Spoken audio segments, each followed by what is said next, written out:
Hey everybody, welcome to this Caregiver Coffee. My name is Matthew Estrad. I'm a gerontologist in St. Tammany Parish, and I've been partnering with the Council on Aging in St. Tammany for over 10 years, all of that time as the caregiver support group facilitator, and half of that time, so 5 years, bringing you Caregiver Coffee, small pieces of information to help you age in place, and sometimes to take care of a loved one who maybe getting up there in years, whether this is a spouse and yourself. It could be a parent, it could be a friend. But we're all trying to get information out so people can remain as independent as possible in the setting that they wish to be, as long as it makes sense. This is the third video in a series of videos about fall prevention. So September is Falls Prevention Month. And even though I'm recording this and probably, well, I will be releasing this in late August, it's all in preparation for us to think about and work on these things, at least get started in September. So I hope that you're watching that in this time, but even if you're not, this is a timeless topic. We will need awareness all year round and work on these things all year round and consistently check out our homes to make sure that they're safe as things may get older and fall into disrepair or things just happen. And that's actually the topic of today. We're going to be going over a really extensive list of home safety checks and repairs, potential repairs for you to look at as you walk around your home. And we've had a little bit of this home check, not this one, but a home safety checklist in the previous two videos, but not as extensive as this one. This one is solely dedicated on your home. So I think it's going to be beneficial. So I hope you stick around and watch the whole thing. Before we get into this topic and look at this extensive checklist, I'm going to tell you just a little bit about our caregiver support group. Now, you've heard this spiel if you've watched other videos, so thank you for bearing with me. But sometimes this might be the only video that someone sees. So I want to make sure we talk about it and welcome you and invite you to join us on Tuesday evenings. So as I mentioned in the beginning of the video, I'm the caregiver support group facilitator, and I've been doing that for 10 years. And we meet every Tuesday of the year, just about. So except for Mardi Gras, of course, or if let's say our Christmas Eve or Christmas fell on a Tuesday, then we don't meet. We usually move that to later in the week. But we meet 4 to 5 times a month.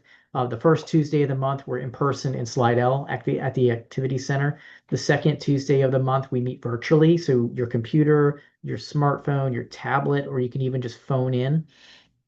The third Tuesday of the month, we meet in person again, but this time we're at the Covington Senior Activity Center. And then the fourth Tuesday, and sometimes the fifth Tuesday, if we get approval, we meet again on the virtual platform. So there's many ways, many settings, many opportunities each month for you to try us out. We have a great group where everybody really kind of connects with everybody. We're all in similar situations or having been in similar situations.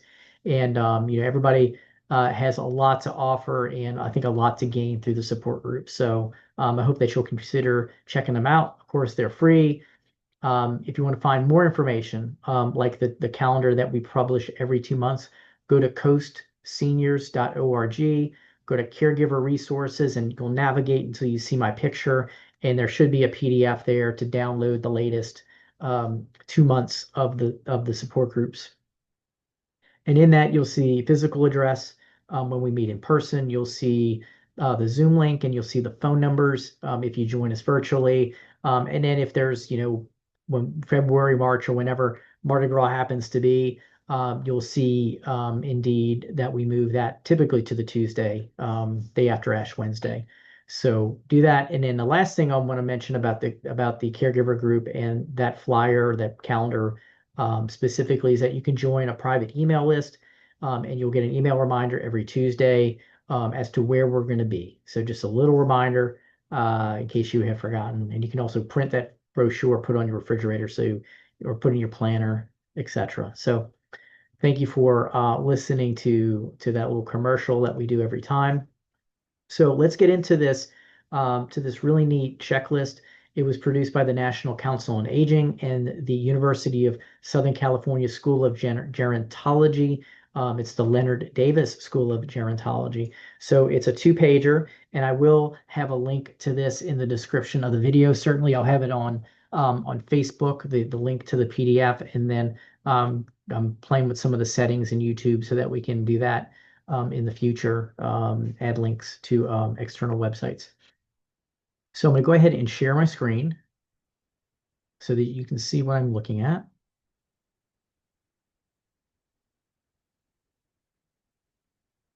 All right, so it seems to me that you can see this. All right, so this is page one. It's really just an introduction. On the left-hand side, some resources as to places where you might be able to get help or more information about home modifications and home repairs. And so the whole idea is not, well, I don't know if right repair is the right word, but these are simple fixes for a safe and supportive home.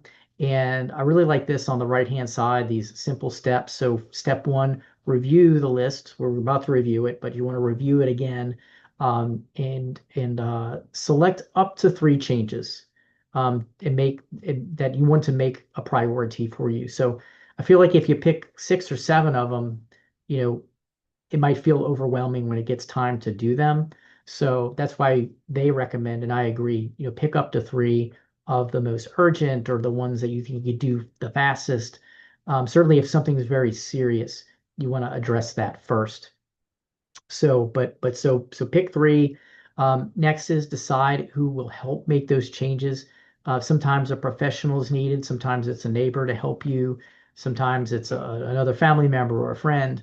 But just be careful. Make sure you're using all the safety glasses and using a ladder safely, using gloves when needed, all that sorts of things. Using the power tools safely when needed. So, but don't be afraid about contacting someone, a professional, especially for extensive work that you might find that needs to happen.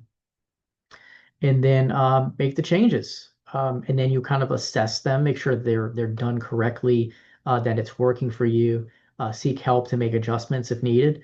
And then when you're done with those 3 or so uh, items on your checklist, you're going to start over. You're going to review everything. You're going to pick 3, your next 3, and then you're going to kind of go from there. Just kind of go through this process. And the way that our homes are, ever changing and things are maybe needing to be repaired. It sort of is a cycle of things that may need to happen. So, all right. So with that, we'll move on to the home safety recommendations. Now you'll see a lot of cool icons here. Let me zoom in case you need that. Trying to. There we go. All right, it's a little closer. Okay, good. All right, and you'll see that they have this little what do you call it? Here, I'm gonna annotate something real quick. Here we go. All right, I'm going to be fancy. I have this little clicker laser. All right, so here, items marked with this cross right here mean that they suggest consulting a healthcare professional, such as an occupational therapist or a physical therapist, to make the changes that are best for you. So pay attention to those because we're all different heights and weights and torso length and all that kind of stuff, abilities. So you want to make sure that you're keeping that it's kind of being fitted for you and your loved one in the home. Items that are marked with a hammer, they recommend consulting a contractor or a remodeler or another housing professional to help you with that repair. Or I guess it could still be a friend who's a professional that helps you, but just kind of keep that in mind.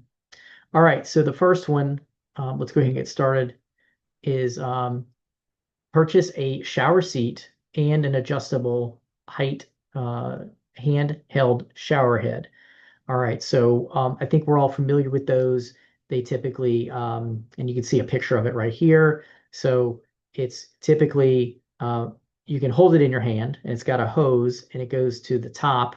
So you can normally set it up like a normal shower head and then you can take it off and knead it. So you can use it to rinse yourself in different angles and different parts of the body.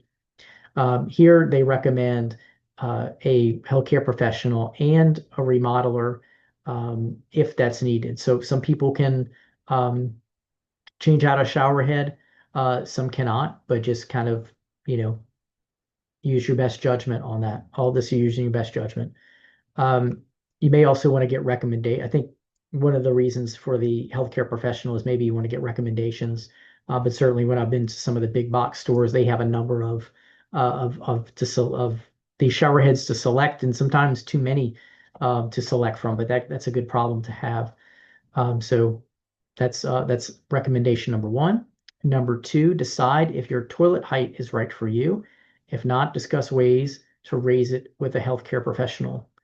So you want to know what height, and many times when you go into a hardware store or a big box store, they're going to have, I think some of them are called comfort height, where many of them these days are of a higher weight. And you can even, and when you go to some of the big box stores, sometimes the toilets, they might be displayed on the ground level, maybe not. That's another way to sort of test it and see if it's easy for you, so you're not having to use like maybe your arms or grab bars to get up from your toilet. I'm not sure about raising. I don't think there's a way to raise it. If it's, I think it's a toilet replacement, but I could be wrong. It doesn't have a hammer here, but I would talk to a home improvement professional to see, because I don't think you can raise it, like I said.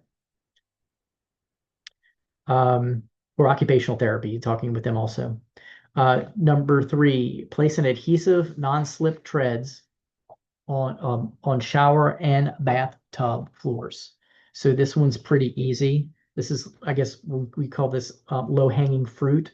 It's something you can purchase from any of the, many like general stores, and you just take it out of the package and you put it at the bottom. So this one has neither a recommendation to have a home improvement specialist or an occupational therapist, physical therapist. So this might be something that's on your list because it is a high risk. Slipping can be really bad in the bathroom.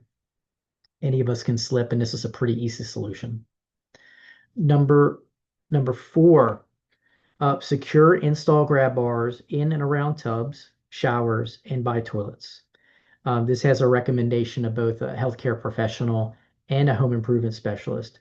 My guess is that you want to, of course, make sure, and for the therapist part, you want to make sure that the grab bar is being installed at the proper height based on the people who are going to be using it, because it could be, I think it's important that it's not too high, or also that it's not too low. And then with the home improvement specialist, it makes sense that you need someone who knows how to find the wooden 2x4 studs in the wall, so that you're having long screws going into the wood, not having screws going into sheetrock, which is eventually, if you grab it, it's going to fall out, and then you're going to be um, highly potentially injured. So that is the grab bar in and around the toilets and the tubs. If we see a picture just of the tub here, sorry, the toilet, but we also want to think about the tubs. And I do have a picture. I believe it's here. I did find that's not it. Here we go. So here's a sample picture of how they might be installed. And again, remember the height, the measurement, all that is going to be determined by the person um, who is needing it. All right, back to our list. We're going to number 5. Set the hot water heater to 120 degrees Fahrenheit or below to save money and to prevent scalding. So think about this. This is we did enter this talking about um, falls prevention, and here we are. This is a general safety, I think a good, prudent general safety measure to do. And you could also tie this in with fall prevention, because if you were to get scalded, then that could you may want to have the instinct to jump out of the bathtub or out of the shower, out of the way of the water, the hot water, and then that, of course, that could be very dangerous. So think about that. So 120 degrees Fahrenheit or below. That may require, depending on where your hot water heater is, and your ability to reach that knob. You can do this on your water heater, but just make sure that you're turning it the correct way, not making it hotter, and that you're able to reach it safely. Next is use night lights to light the path from the bedroom to the bathroom. And I was actually talking with a family member who's actually not an older adult. They were talking about this being a challenge at night.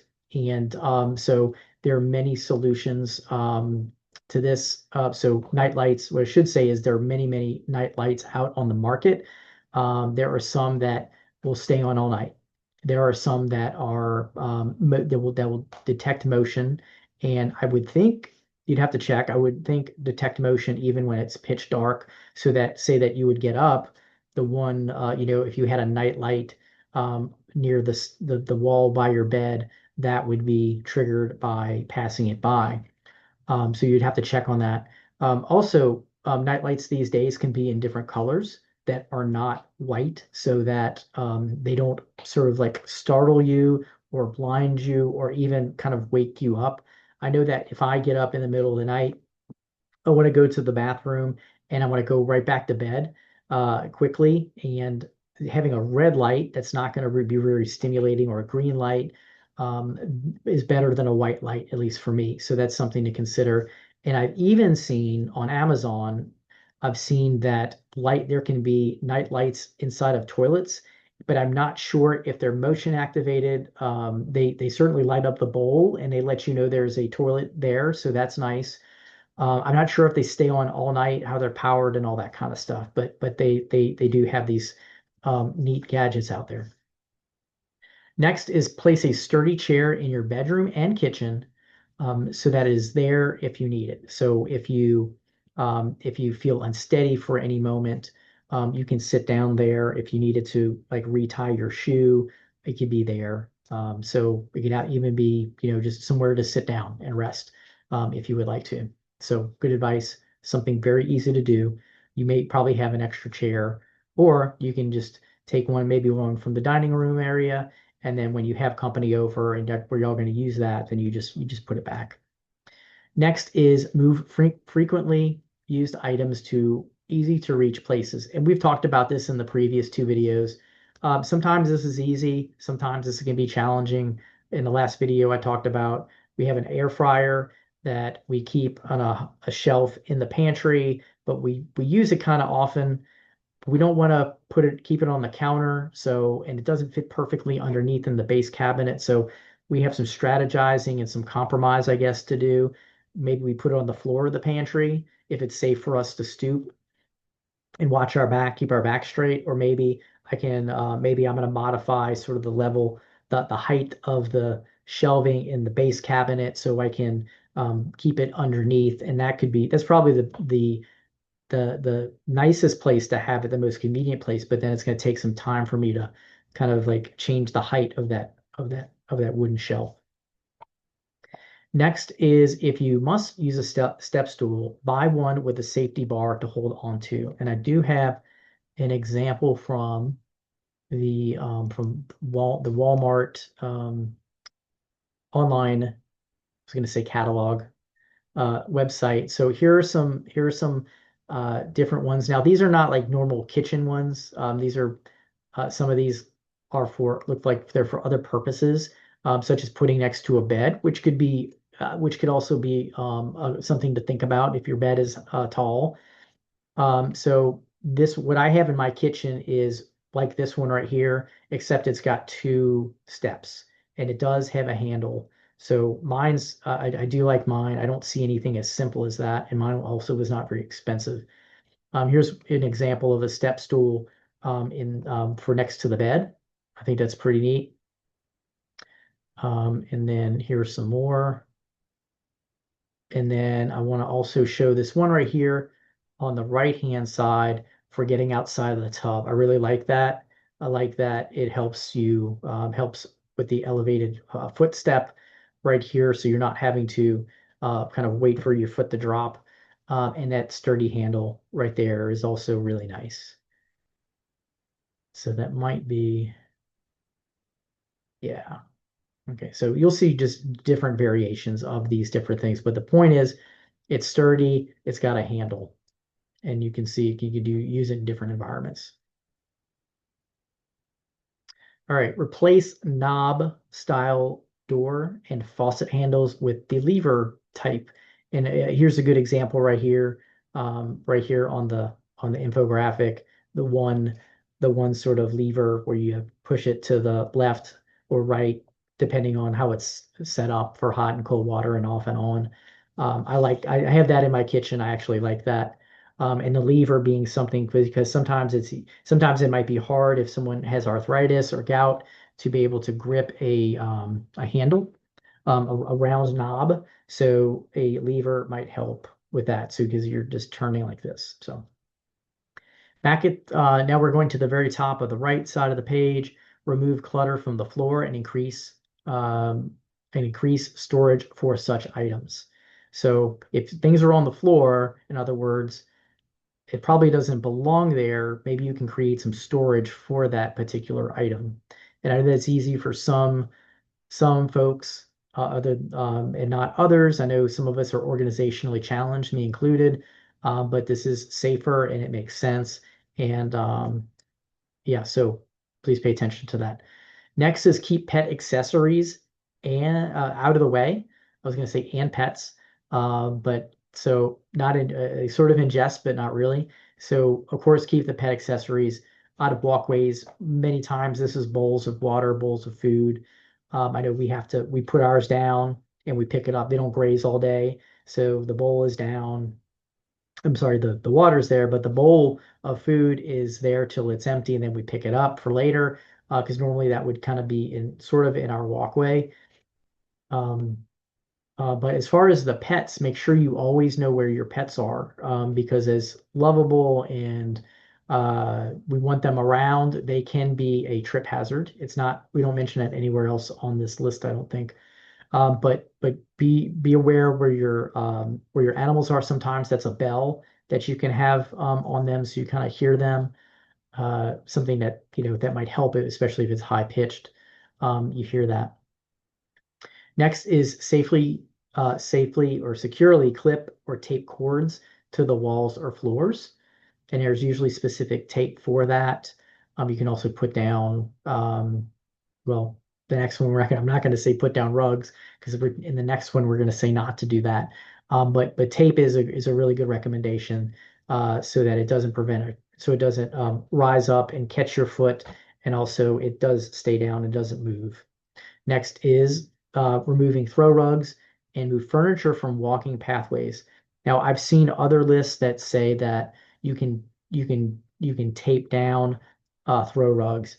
I think that's sort of a compromise. Some people love their throw rugs, so it's like if you're going to keep a throw rug, maybe you tape it down. But the best practice I would think is to not have one there. Is to not have a throw rug that you could still possibly trip over even if it's taped down.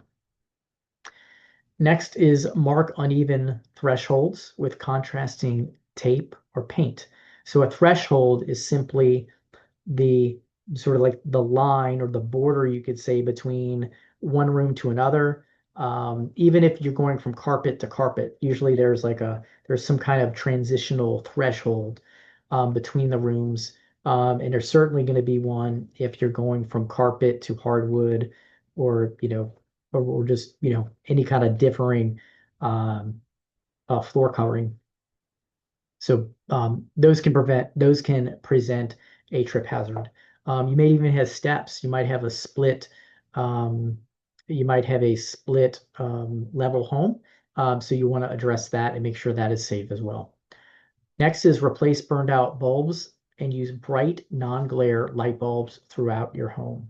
I actually couldn't tell you off the top of my head um, which ones are going to be non-glare, but I suggest that you try some of them out. You do some research online and kind of see which ones are going to be best for that. Place telephones in easy accessible places and keep your cell phone handy if you have one. So some of us still have cordless phones or landline phones around. Make sure they're somewhere safe where you can get to them easily. And if you have a cell phone, try to keep it around with you in case you would fall. Then you have that handy with you. Use a rolling cart to move items around the home rather than caring for them. This is a new one for the lists in our videos. We've not had this one yet. I think this is a really good and interesting one and something to consider. So having a rolling cart doesn't have to be big, and it could be tall and sort of like it could be like a double shelf, so you can have more on there rather than it being a big long cart. Keep items off of stairs. We've covered that one before. I think that makes sense. And it's just like removing clutter from the floor and increasing your storage for such items. Ensure that there are secure handrails on both sides of the stairs and light switches at the top and the bottom of the stairwell. Now, this likely will require, if you don't have your light switch at the top and the bottom, it would require an electrician typically to install that second light switch wherever you're missing one. I know that I would not be able to do that.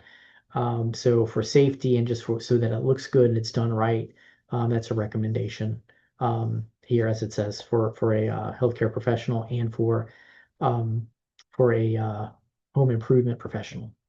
All right, a few more. Place a table for packages and a chair for sitting when needed in your entryway. Install a security peephole on exterior doors and at an easy to use height. And then lastly, repair any loose brick or pavement on outdoor walkways and steps. So that could be, of course, they're talking about brick steps. It could be cracked pavement, or if you have a different level, just like a threshold in a home would be dangerous. Could be dangerous. You could have a sidewalk that is cracked and it's raised. You want to mark that, see, and possibly fix it. That could be a healthcare. I mean, sorry, not a healthcare, a home improvement specialist to do that, but you can paint it in the meantime. And then also think about wooden stairs and wooden decks and all that, because eventually, depending on the age of it and the materials used, those could rot. You could have nails that start coming up, and that can be a trip hazard itself. So you want to make sure that you have that taken care of. And then, it's not on here, but it makes sense that you have your steps outside lit so that if you and or guests are using the stairs, that you have a light on any steps that you have outside. And also, also not on here, a handrail for those steps that you have going in and out of your house or on your deck. That can be something very important to have, and that would likely be a home improvement specialist or contractor to help get a nice handrail outside and securing that properly. All right, well, we will end it right there. A lot of tips, a lot to think about. Let me go back to the process that they and I recommend. Step one, you review. You've already seen all this one time together with me. Go over it again. Select up to 3 changes that you make a priority. It could be a safety priority. It could be low-hanging fruit, as they say, where it's something like the bath mat, the non-skid, the non-slippery bath mat that you put in the shower or the bathtub. You can put that. That's a trip to the store, and then that is done. And it's also a high priority too. Many people slip in the bathroom. So pick those 3. Decide who's going to make the changes. Contact a professional if needed, and then make the changes. Make sure you're happy with them, and then you're going to start over. Go back to the list, pick 3, and just kind of go through this process again. All right, and then you'll have a link to this. You'll have a link to this PDF, and then there are other links within here that you can select and just research more. So I know that there's a lot here. I hope that you're excited about making some of these changes. I hope maybe after this video, you can go do one of them right away, clean up that clutter perhaps. So anyway, I wish you luck with this. Let us know if you have questions, and I'll try my best to answer them. And I wish you well with this. Until the next video that you see me on, I hope that you stay well and are doing things to maintain your balance, your strength, and prevent falls in your home and even outside of the home. All right, y'all, take care and have a great one.